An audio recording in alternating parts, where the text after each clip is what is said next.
నిజమని భరతులకు వనవాసము అని పలికే సీత వానరేంద్రుడితో రామ కథను కీర్తించిన వారి పితృవాక్య పరిపాలుడు రాముడు అడవుల పేగే 14 రామునితో సౌమిత్రియు నేను వనవాసమునే కోరుకున్నాను ఆశ్రమములో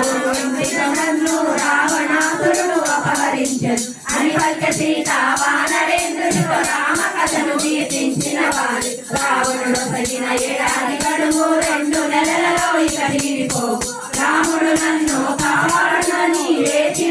వేసారిపోతే అసురులు నన్ను చంపక ముందే నాకై నేను పోలించింది అని పలికే సీత వానరేంద్రుడితో రామ కథను కీర్తించిన వారితో 44వ మారుతి సీతతో అమ్మ సీత నమ్ము నన్ను రాముని దూతల వచ్చినాడు రామ లక్ష్మణుడు క్షేమమన్నారు ఈ క్షేమల శ్రీరమ్మన్నారు రాముడు నీకు దీవెనలంపే సౌమిత్రి నీకు వందనములే అని హనుమంతుడు సీతతో పలికే అంజలి ఘటించి ముందుకు జరిగే మారుతి ఎంతగా ముందుకు జరిగెను జానకి అంతగా అనుమానించు రావణాసురుడే ఈ వానరుడని కామరూపుడై వచ్చి ఉంటుంది ఆశ్రమమునో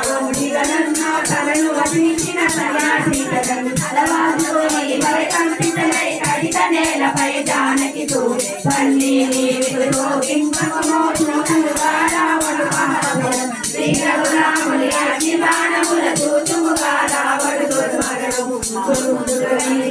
తెలియగా వచ్చినాడను రాముని వంచు అని హనుమంతుడు సీతతో పలికే అంజలి ఘటించి చెంతన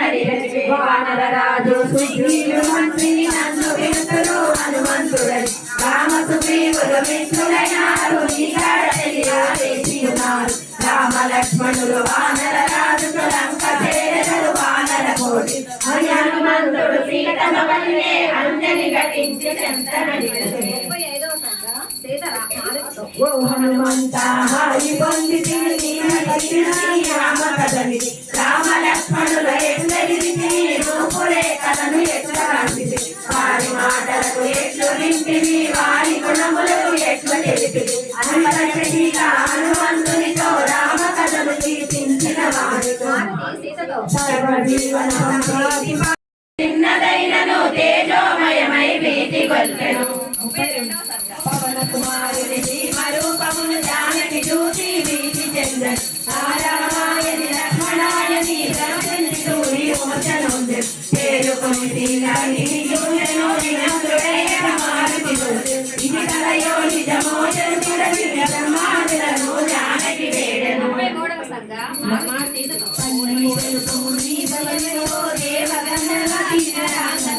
ఆంధ్రులు మెరసే బంగారు మేనా మరి మంగళమే సాధించు ఓ కమలాక్షి నీ కనుదోయి నీలాలేలా నింపిదివో అని హనుమంతుడు కలుపు నుండి అంజలి ఘటించి చెంతన నిలది రావణాసురుడు అపహరించిన రాముని సతివో నీవు తీతవు రామ లక్ష్మణులు అనుకుల వెలికెడు అమనీనాథవు నీవు తీయవు సర్వసురక్షణ రక్షణ జాతవు తల్లి తెలుపుము నీవు ఎలుగు అని హనుమంతుడు సీతతో పలికే అంజలి ఘటించి చెంతన నిలదే పుత్రికను శ్రీరఘురాముని ప్రియ సతి నేను సీతలను వేరవరదుగాను పరిణయమైన 12 అనుభవించి భోగ భాగ్యం అని పలికే సీత వానరేంద్రునితో రామ కథను కీర్తించిన వారి శ్రీరాముని పట్టాభిషేకమును తండ్రి దశరథుడు చేయనించెను ఏ చోటైనా నీతో లేడా కాచే పైవాడు నీ నీడై జాడై చెలికాడై నడిపిస్తూ ఉంటాడు చిరునమ్మకమిస్తే చాలు నీ నమ్మిన బంటవుతాడు తన ఊపిరి వంతెన చేసి పెను కడలిని దాటిస్తాడు నీ తెల్లని మనసుకు చల్లని చూపుల దీవెనలిస్తాడు